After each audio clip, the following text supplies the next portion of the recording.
Hi, everyone. We are about to begin. Hello to all of you that have logged in. Welcome to the second installment of GPS's new webinar series, Designing Policy for a Global Impact. In collaboration with UC San Diego Alumni and Graduate Division, and in celebration of the school's 30th anniversary, GPS has launched this monthly webinar series to explore the school's research findings and their impact on policy choices across the globe. Each webinar features GPS faculty, alumni, and graduate research students, and will take a closer look at a current topic under discussion in the public domain. Today, we'll be looking at what's in store for Mexico. After last elections, in which Andrés Manuel López Obrador, AMLO, emerged as the winner by a historic margin, the political realignment in Mexico is substantial. AMLO's party, Movimiento de Regeneración Nacional, or Morena, and its allies carried a comfortable majority in both chambers of Congress and swept local elections across the country. This decisive victory has been interpreted as a repudiation of the incumbent PRI administration and its slew of corruption scandals, and occurred in a context of high levels of violence and in the face of an antagonistic U.S. administration. For these reasons, and given AMLO's long political trajectory, there is a widespread expectation that his administration will implement important changes in the direction of policy along multiple dimensions. Despite not having taken office, this new approach to policymaking is already showing, for example, recently the Mexico City's new airport was reallocated, even though it was already under construction, through a controversial popular ballot. And so to gain a deeper understanding of what's in store for Mexico, we have invited for this webinar 3 distinguished panelists, all with strong ties to GPS. We'll hear first from each of them as they discuss different and important policy areas through their own research and reflect on what we should expect from the new administration. As we hear the presentation, I want to ask our online audience to submit their questions through the webinar chat. We're going to collect these questions in real time, and then we'll try to bring them up after the panelists' presentations are done during the second half of this webinar. All right, so on to the introductions. I'm going to briefly present each of our speakers before they present, and then they'll have roughly 10 minutes to discuss a different policy area. And so we'll begin with Professor Rafael Fernández de Castro, who is currently the director of the Center for U.S. Mexican Studies at GPS. Rafael has a long academic and professional trajectory on foreign policy issues, security policy, and U.S.-Mexico relations. He founded and chaired the Department of International Studies at the Instituto Tecnológico Autónomo de México, ITAM, in Mexico City, and has served as foreign policy advisor to the Mexican government, among many other professional and academic accomplishments. Rafael will provide his perspective on the state of U.S.-Mexico relations, as well as the challenges that the new Mexican administration will face. And so with that, Rafael, I hand it over to you, and very much looking forward to hearing your thoughts on this important policy arena. Let me start by just telling who's out there that we Mexicans, we live a tsunami politico. Last July 1st, for the first time, a leftist was elected to govern Mexico. Not only that, but more important to that, Andrés López Obrador, AMLO's victory was unprecedented. Almost 53% of Mexicans voted for him. So therefore, Morena, his party, got majority in both houses of Congress. So this is unprecedented. This gives him a power that takes us back into the pre-era. I believe that since 1997, we've been having these divided governments. And finally, now Morena has the presidency and both houses of Congress. So that gives AMLO a very important mandate. So what is he going to do with that mandate? Already Francisco said something about the airport, and but let me just tell you my own observation is that he's going to be basically fighting 4 wars. First of all, is going to be, his first war is going to be against corruption. This is his single most important campaign promise, and this is something that he's been a candidate for the last 15 years or so, and his main thing has been corruption in Mexican politics, and I believe that this is going to be, and his presidency must be judged by how much he can accomplish in his fight against corruption. His second fight, I will say, is going to be, and I will come back and say something more about corruption. His second big war is going to be against violence. And here, of course, Mexico has become the fifth most violent country in our region, in Latin America, we cannot tolerate these levels of violence in Mexico. Violence has become the single most, I would say, public concern in Mexico. And let's face it, Latin America has become the region on earth without declared war that has more homicides, that is more violent.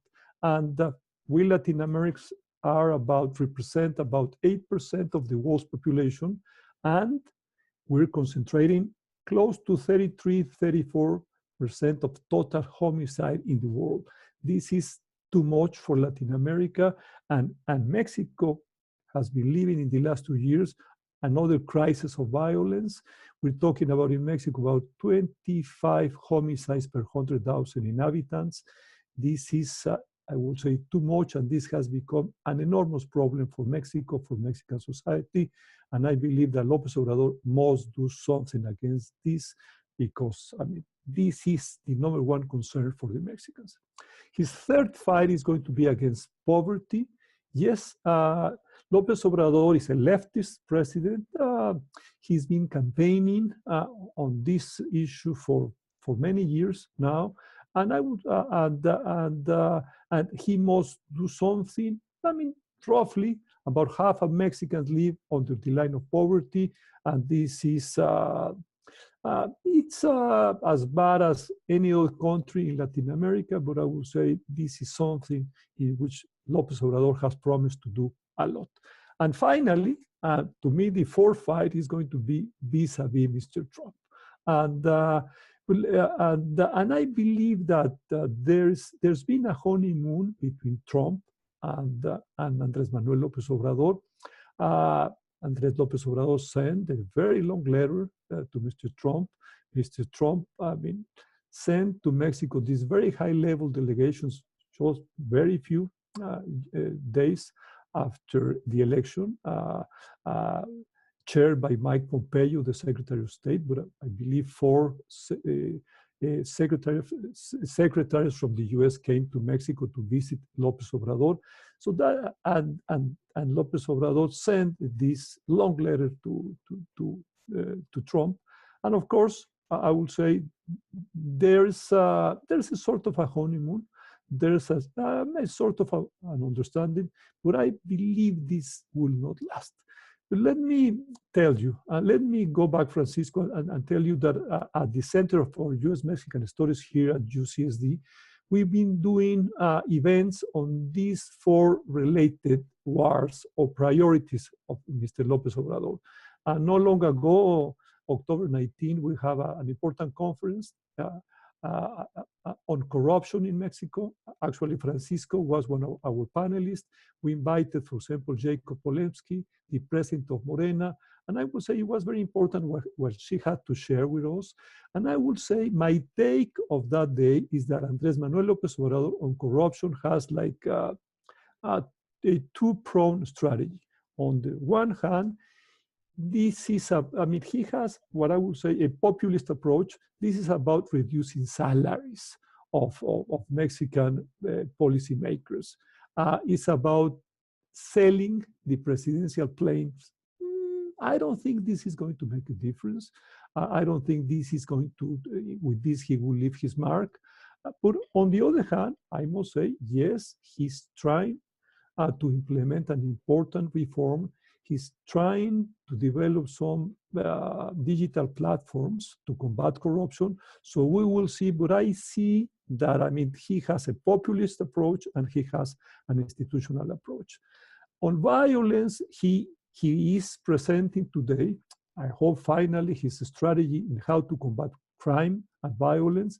And this is widely expected because, let's face it, Mexico has not been able to present a coherent narrative in how we're going to approach violence. I will say my boss, Felipe Calderon, I mean, he was very, I mean, he found out when he was president-elect that there was a lot of violence in Mexico, that the cartels were basically creating a lot of problems for the entire nation. So he decided to combat frontally with the army organized crime and violence in Mexico.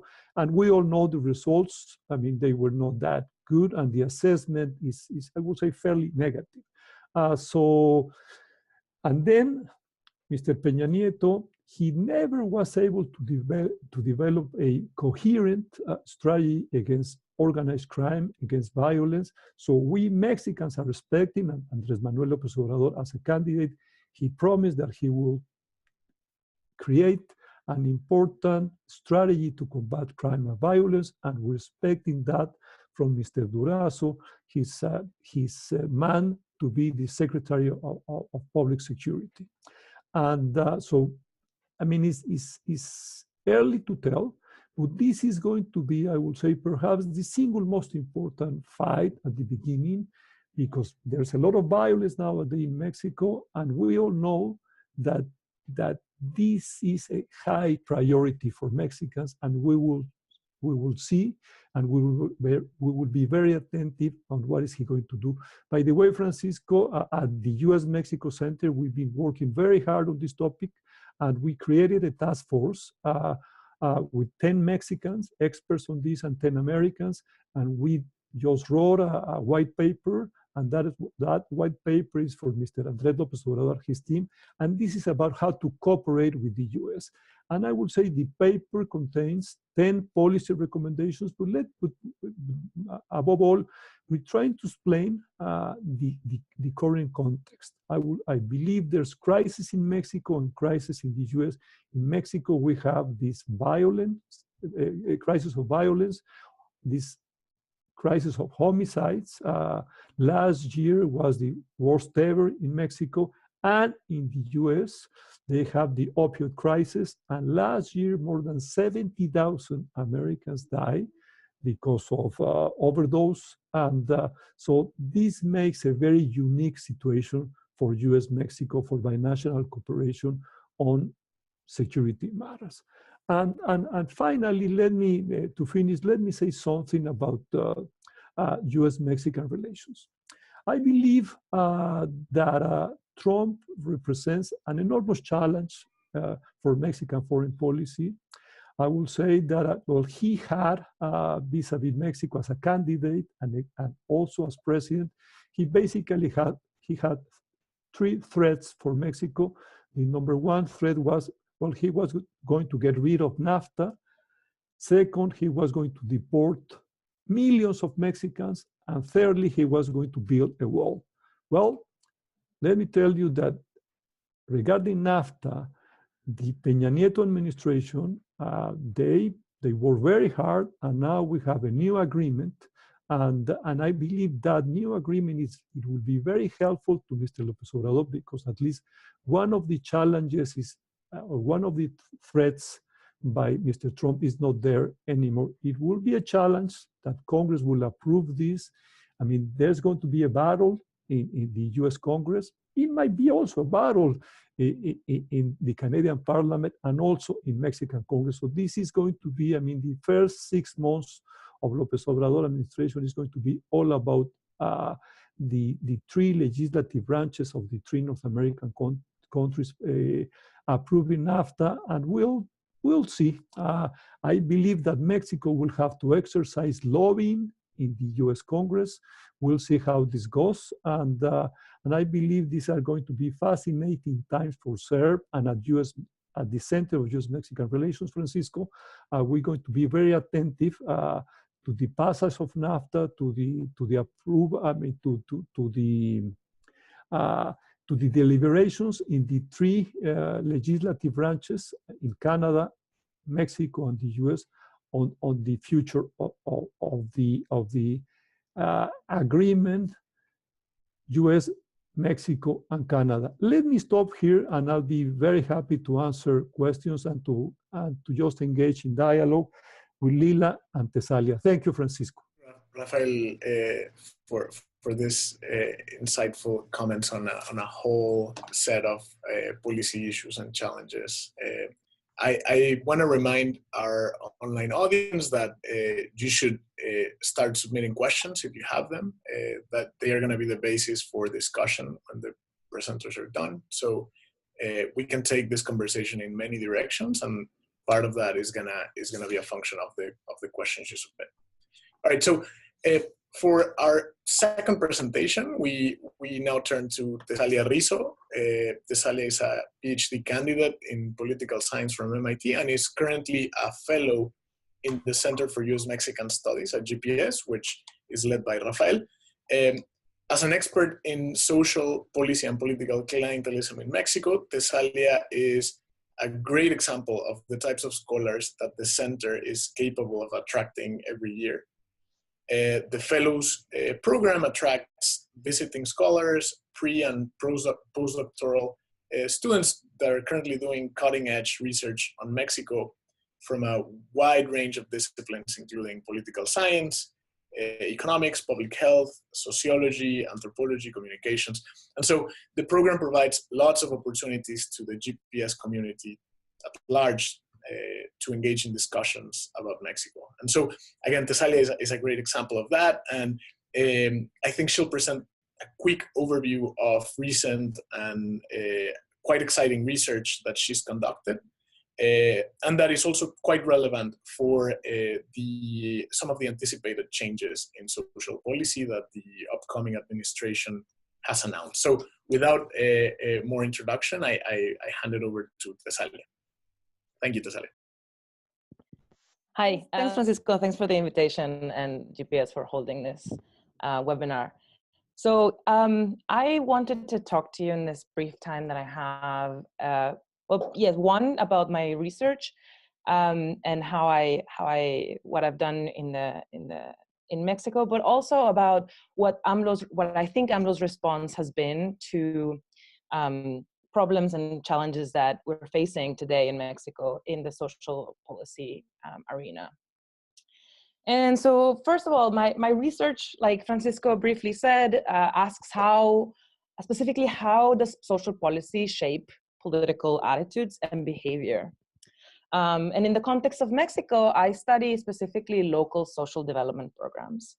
And as those who might be familiar with Mexican social policy structure, there's been a bunch of news about these local social programs and how they've been mismanaged by local governments, specifically governors.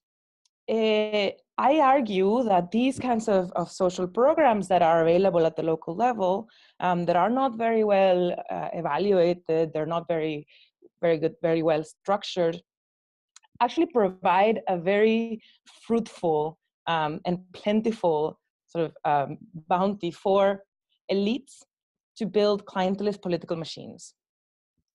And it's specifically this wealth of social programs, specifically those that are administered locally, but also those that are administered at the federal level, that they're not necessarily designed to be accessed directly by citizens, as they would be perhaps in other countries.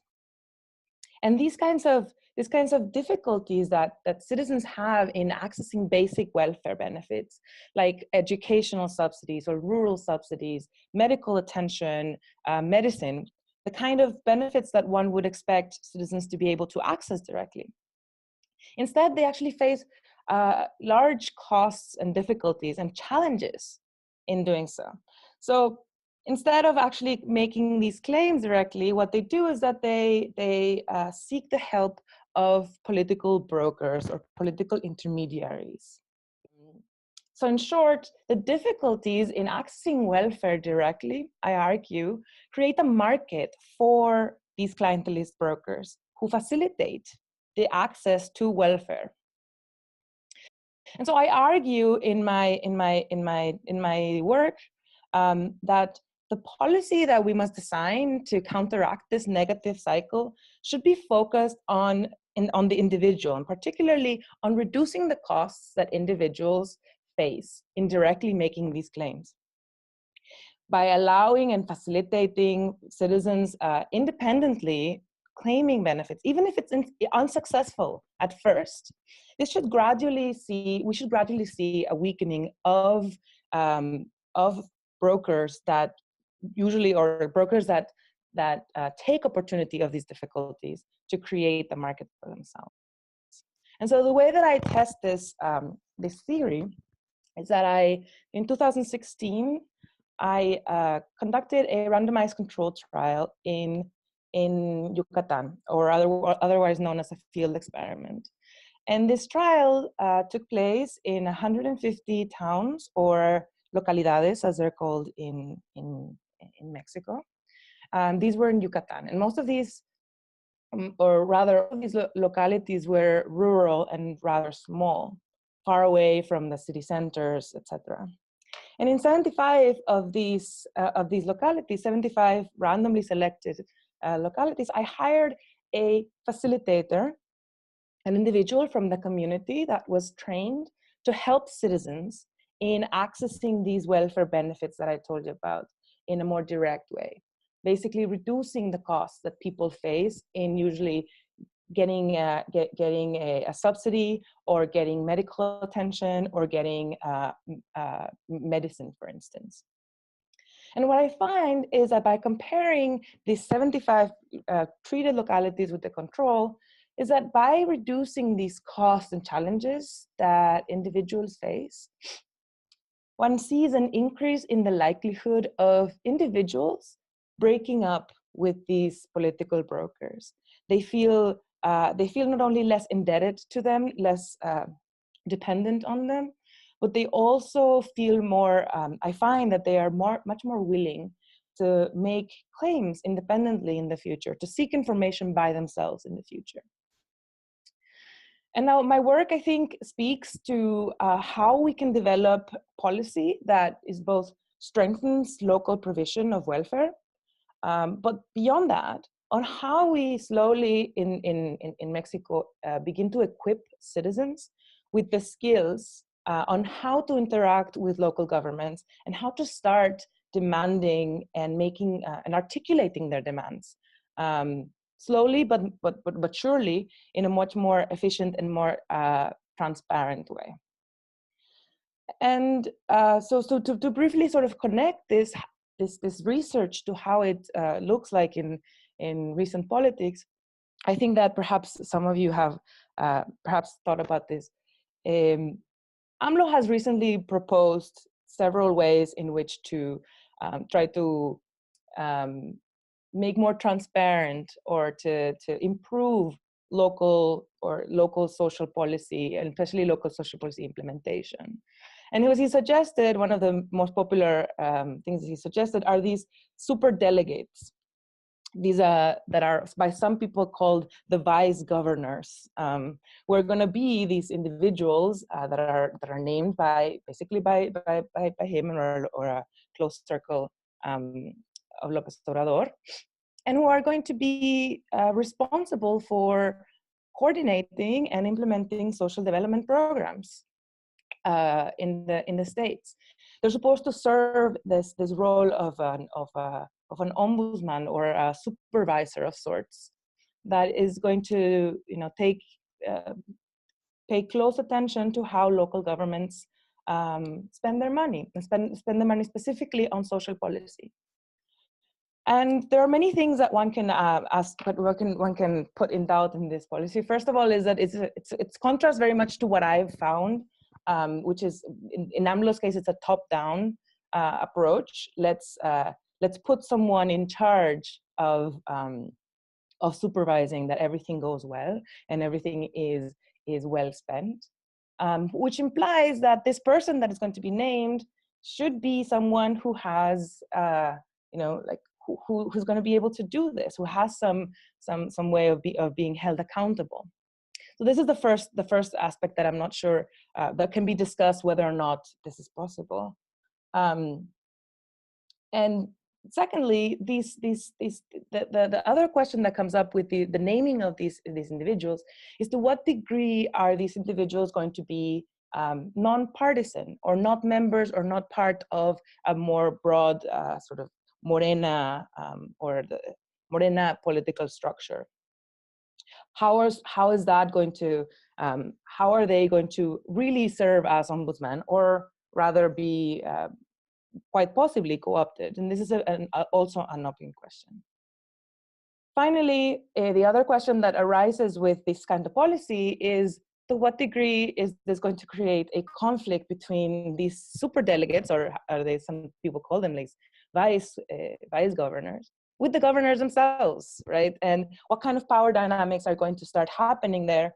And what kind of, are they going to, are the governors or these power dynamics going to allow them to fulfill this supervision purpose or not? So I put these questions out there. I have some thoughts on it, but I would love to see what you guys think will happen with this new direction on social policy in the country. Thank you. Thank you, Tesalia, for your interesting summary of your research, which I know is of excellent quality. And given the setting, we don't have time to discuss more extensively. But I think your discussion on the superdelegate dimension of the new administration's social policy is very interesting. So I'm going to move on to our final presentation, and from social policy to security policy. And for that, we have Lila Petersen. She's an alumni of the Master of International Affairs at GPS. Right now, Lila is a PhD candidate in public policy at CIDE in Mexico City, where she is studying the social prevention of crime, community efficacy, and community resilience. She also has extensive professional experience, especially around security policy. This experience includes consulting, as well as experience in the public and nonprofit sectors. And so with that experience, I for one, I'm really looking forward to her comments on the upcoming security policy in the AMLO administration. So Lila, I turn it over to you. Thank you, Francisco. Hi, everyone. Well, first of all, I just wanted to say that I'm really happy to be talking to you right now, because IRPS or GPS now is always on my heart, and I feel home, even if it's online. So I'm really happy that I was invited to this conversation. And maybe I will start giving a little bit of, I don't know, theoretical context. I think for scholars don't have really a consensus on the causes of crime, right? So we have probably two main directions. One, the thing that crime or violence is caused by structural causes, such as absolute deprivation, relative deprivation, lack of education, no, and like more structural. And other that are more like a meso theories, that I think there's more consensus on this kind of crime or criminal prevention theories. One of them is the one that comes from economics. So it's more like the Felsen triangle, where you have a guardian and you have the opportunity.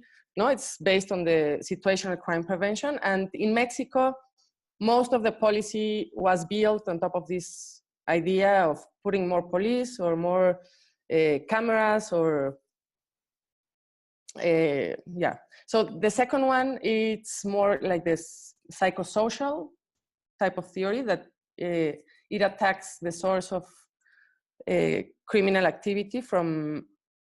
They study like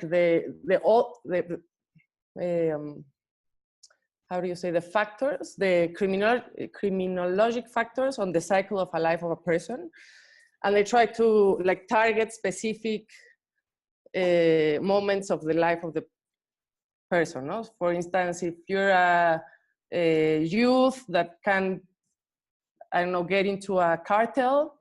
The other one is a community or more, collective efficacy, social efficacy approach, right? So in Mexico, after the failure or, at the end of Calderon administration, in the Pacto por México, they decided to turn a little bit on social crime prevention policies. They created this program, it's called PRONAPRED. It didn't really work. It was based on all these theories. And I think mostly it didn't work because of implementation and design problems.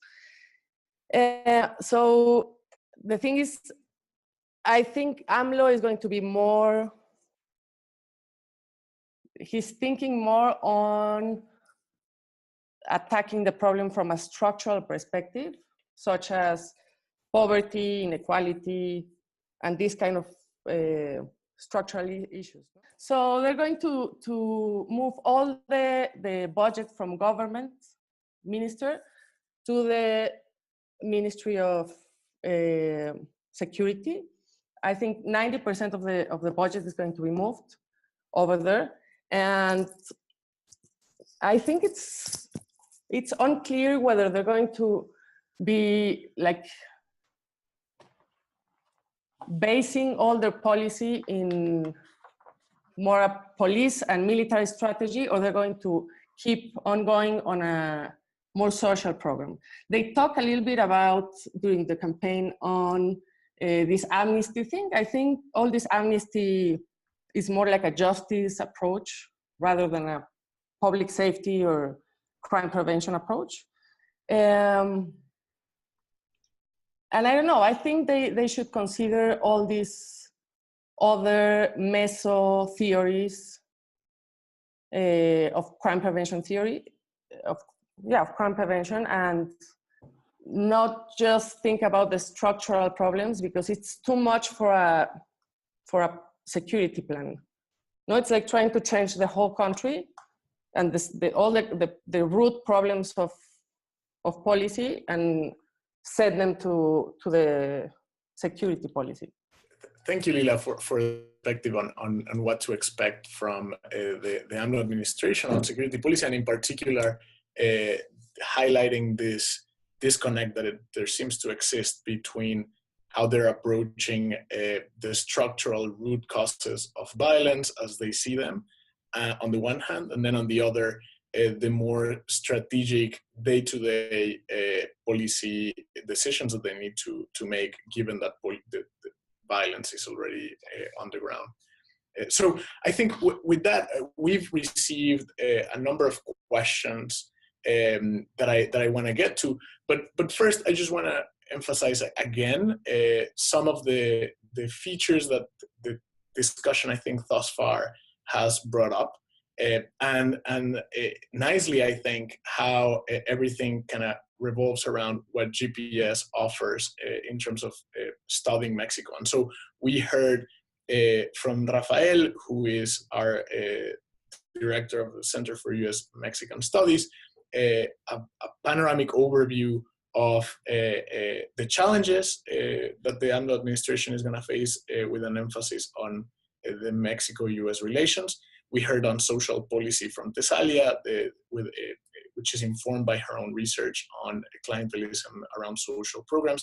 And then we heard from Lila, who also connects her own research on crime prevention to this disconnect that there seems to be in the administration. And so kind of on top of that, we have an affiliate, a faculty affiliate of GPS, a current fellow, and then an alumni of one of our programs. And so I think I would start backwards from the questions that we have there and just briefly ask Lila, this is gonna be more of a plug for GPS, what are the elements that you think the MIA, which is the program that you studied here, offered you in your professional and academic trajectory after GPS? And so this could be like just a brief recollection of what you kind of remember as being a useful skill that you learned here, and how you have applied it in your own professional life and now in your PhD studies in Mexico City. Well, definitely, I think the methods I learned in IRPS were the most useful tool I gained. After I finished, I constituted a consultancy, and I think this was really useful because they gave me all the structure to think and build projects and develop them and deliver them. Also, all the network, I had like many friends and close people that helped me through my professional career afterwards. And I think IRPS or GPS also offered me a lot of non-class skills, like how to approach people, how to write a good resume, how to give your elevator pitch, how to build a proposal. So I think for the professional life, that's really useful. And also I think for like many years later, I decided to study a PhD, but I feel I have like IRPS gave me the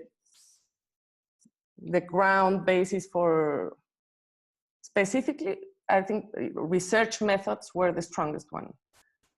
So yeah. All right, thank you. And I think we didn't plan this, but for the students and prospective students in the audience, I will be teaching one of the methods courses. So thank you, Lila, for that shout out there. But so okay, so now I think we should turn to the substantive questions, and I think we've received a number of really interesting ones, and I want to begin with one that is for Tesalia, and so I'll just read it out loud. It's very well posed. So this is the question. I've heard that AMLO might move from conditional cash transfers to unconditional cash transfer programs. And so the question is, do you think that he will do this first? And then if this policy is implemented, would this help reduce clientelism, given that there might be less scope for this intermediation that your research engages with? And then kind of like a follow-up question to that is whether there will be, you think, a move towards a more universalist approach to social policy, just like he did with the seniors pension program in Mexico City. Thanks so much for that question. And I think I have I have one answer or two answers for the first one. So first, move from CCTs to unconditional cash transfers.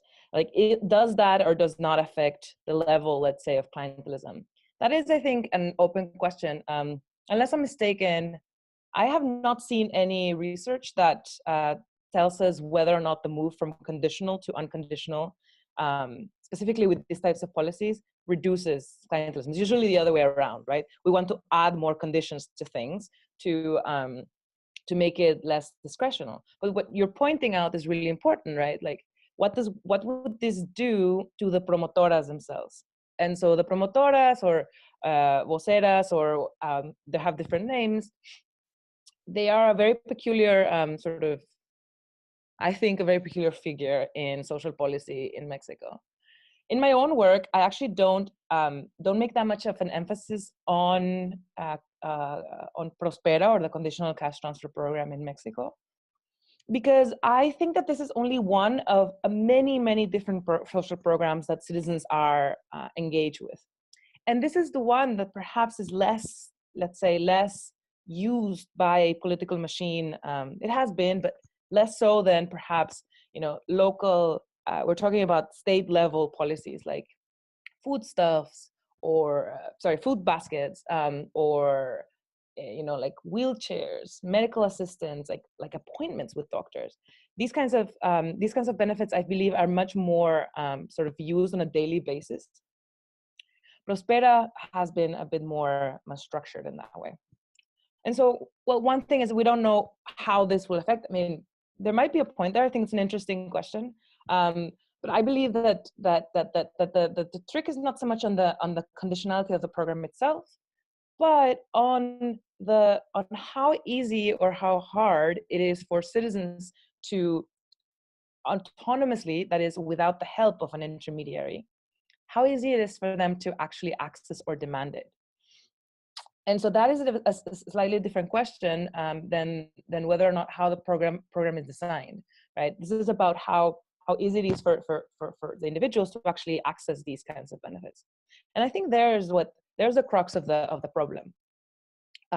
Many programs, even if they are unconditional, if they're designed to perfection, even so, they may be really hard for people to access them. And that provides an opportunity for an intermediary to come and say, I can help you. And so I think that is where, that is where most of this market for clientelist intermediaries happens. But it's definitely fascinating. I will keep an eye out to see whether or not, what kind of changes, if it does happen, what kind of changes it would have on, clientelism and political structures. Thank you, Desalia. This is just out of my own curiosity, but I was just wondering, since you're the expert here, is there any research or evidence that you know of this clientelistic intermediation in the senior citizen pension program in Mexico City? I mean, I think it's relevant because it might be informative of what to expect of social policy in an AMLO administration. Actually, I don't know. I mean, the last paper I think you wrote a paper on this program a while ago, which was very informative, and not necessarily on more on the economic effects of it. I'm not sure, to be honest, if there's any systematic evidence on that.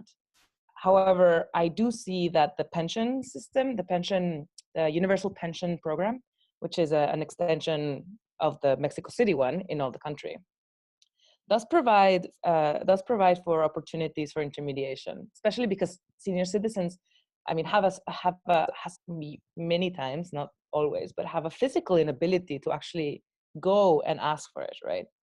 So this happens. Systematic evidence, I don't know, but if anybody in the audience knows and can direct me to it, that would be great. All right, thank you. So I'm gonna try to smooth the topics thematically, because they're piling questions and some of them are really interesting. I wanna go through them at least thematically. And so one question that's broad and I think related to this question on clientelism, and I kind of open this up to the three of you, is the following. So the question is, does Morena's sweeping win across the branches of national and local government give AMLO the ability to consolidate power, or for Morena to become a new PRI? And so it's open-ended, so it's more interesting. So I will, if someone volunteers to provide some initial thoughts, I'll pass it over to you. So perhaps, Rafael, you can provide some general perspective on this question, and then maybe we can add to your comments. Thank you, Francisco. That's a difficult, that's a very complex question, but let me give it a try. I would say it's Morena will try to become an hegemonic party. Why not? I mean, this is a fight for power, and of course they would like to keep up with the numbers that they got in the last election. But I'm what I'm worried is about the opposition parties. I'm worried about the PRI, and I'm especially worried about the PAN, and of course, we all are worried about the PRD. So basically, I mean, the traditional parties in Mexico, because they seem particularly weak, and the PRI, it's very divided. It's having problems in putting its house in order. The same is happening with El PAN. They just have an election, and they elected apparently Marco Cortés, and I don't know if he truly represents the vision of traditional panistas. I'm not a panista myself. I work for President Calderon, and I don't know. But what I know is that some of the traditional panistas and Felipe Calderon himself and his wife Margarita Zavala, who is already out of the party. I mean, most probably Calderon is going out of the party. He said so. So it's this is the problem I see, Francisco, because in the political arena, we don't have parties, strong parties that should become the competitors of Morena, and so I believe this could become a problem because let's face it, I mean, Morena will occupy as much spaces as it can, and it will be to the opposition parties to do their job, and well, I don't see that happening, and that could be in detriment of the Mexican democracy. So I'm worried, Francisco, just to end this participation, about the political party system in Mexico.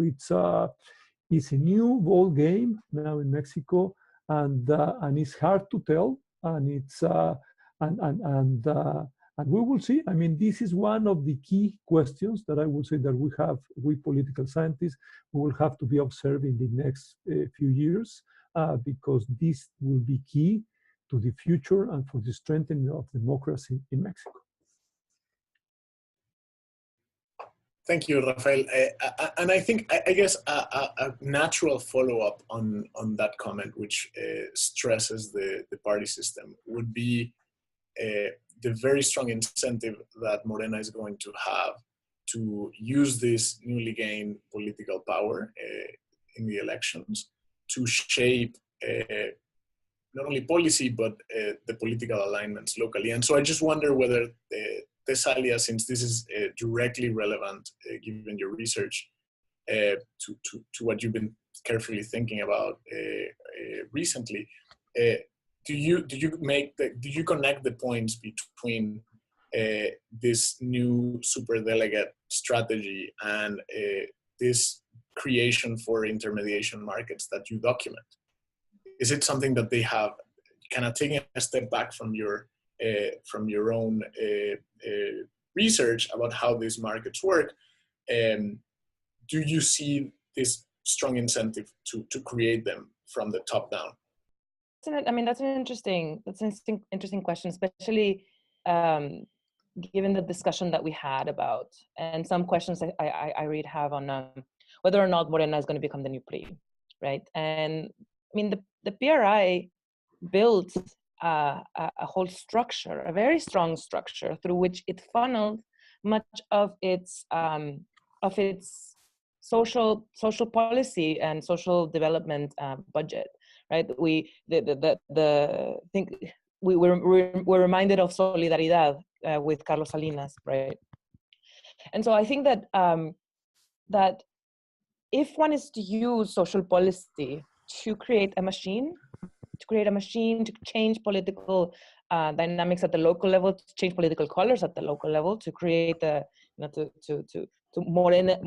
make Morena sort of omnipresent, the way that the budget is distributed would have to change, or the way that it is being used. And I mean, that is in question, like whether or not how much centralization in both the budget, the budget distribution, but also on where it could be spent. If he manages to do that, then I believe that one can use social policy a lot more efficiently. And efficiently, I don't mean in a positive way, but efficiently in making or building a political machine. that is not desirable, right? We do not want a political machine that that operates just sort of on old school type interactions with citizens. However, there's an open question of to what degree, you know, re-centralization of spending, especially of distribution of the federal budget, to what degree is that something that we want in the country or not?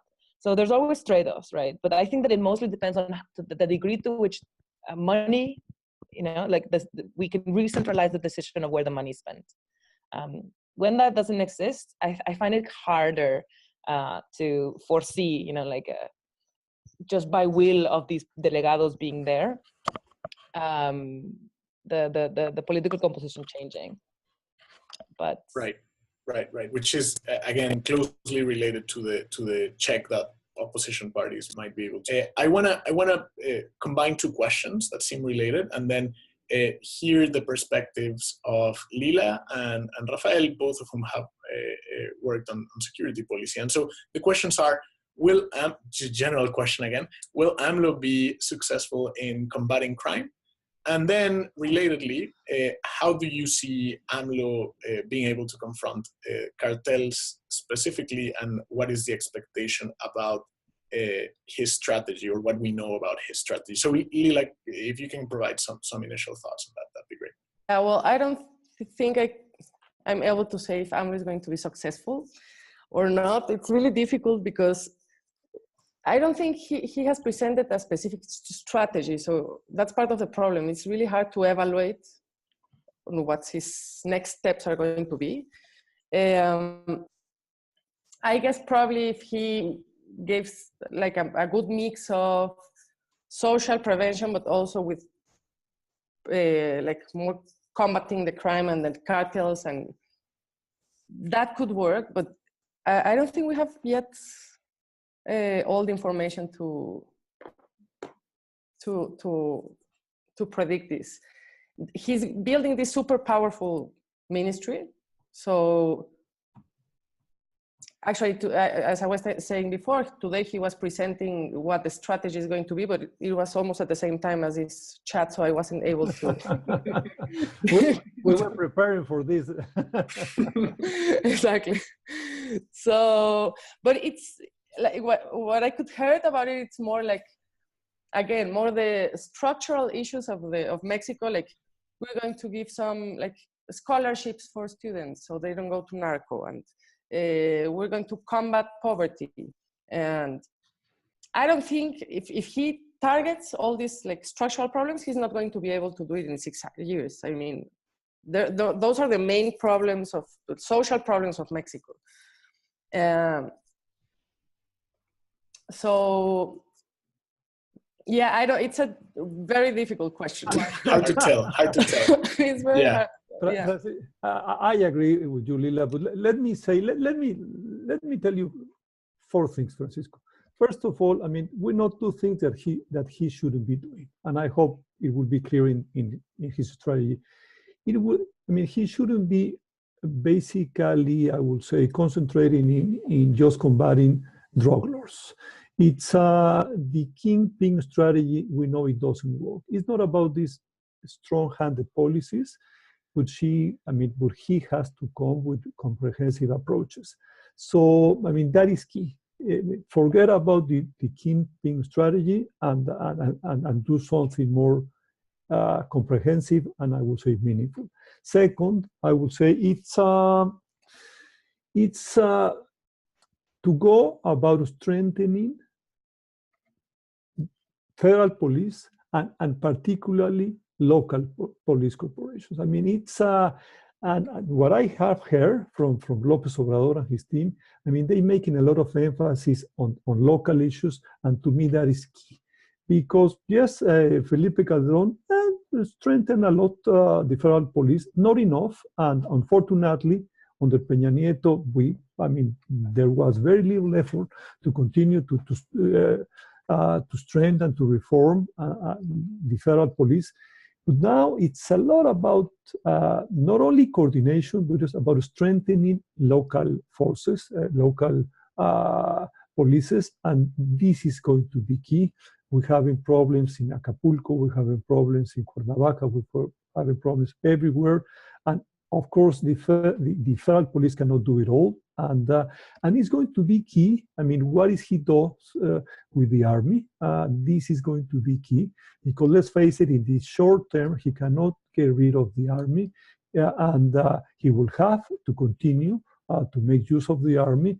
But it's going to be key in his plan. What are his medium and long-term plans with the army? Because it seems to me that eventually he has to develop a federal force that will replace the role of the army. And finally, yes, as we already heard, it should be about prevention, and it should be about the root causes of violence. This is, this is a very complicated issue. This is there's not a single silver bullet to solve this. And that's why we should be very attentive to his strategy, because I hope he will come and with a comprehensive strategy, and just making sure that this is, and that he will not try to go alone, but he will try to use, make sure that there's going to be participation of civil society, on business persons, which are very important, and of course of academics. This is a fight of all the Mexicans, not only the government, but I believe the government, the federal government, should lead the fight, because let's face it, security is a public good, and it is the federal government, it is the state who must provide this security, this citizen security that nowadays we Mexicans are lacking. All right, thank you, Rafael. So we're almost out of time, but I do want to ask you, Rafael, just this provocative question in like less than a minute. If this is an impossible question to answer, I think, but it's pretty provocative. And so the question touches on another aspect that we haven't had much time to discuss, but it's of course important in the agenda. And the question is, are there any positive aspects? You make me feel nervous.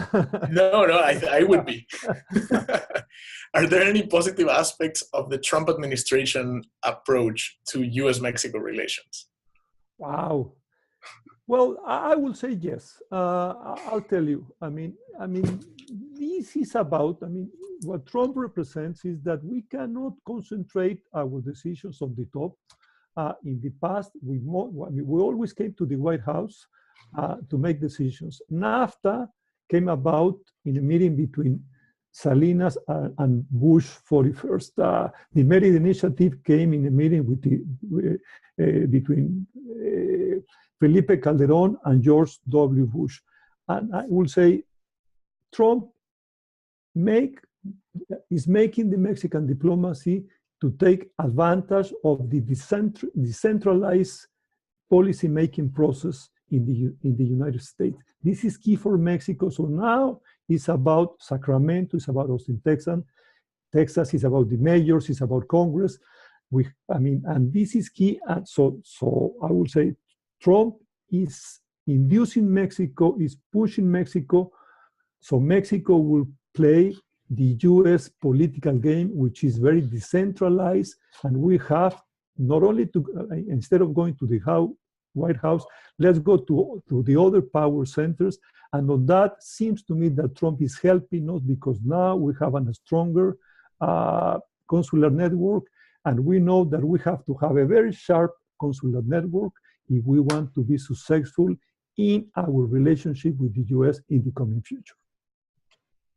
All right, so that's a great way of finding something positive. Amidst you forced me pretty to do that pessimistic scenario. No, that was great. That was great. So we're out of time, and so I thought it was a really interesting discussion on different policy areas from three very interesting panelists with different associations to GPS, and just a small example, I think, of what GPS has to offer when it comes to studying Mexico from different perspectives. And so I want to thank you for taking part in our webinar. This is part of GPS's Designing Policy for Global Impact series. The webinar was recorded and will be available on GPS's 30th anniversary website, which is gpsucsd30.com. And we hope you enjoyed our discussion and will tune in for the next webinar. So thank you to the panelists and to our audience.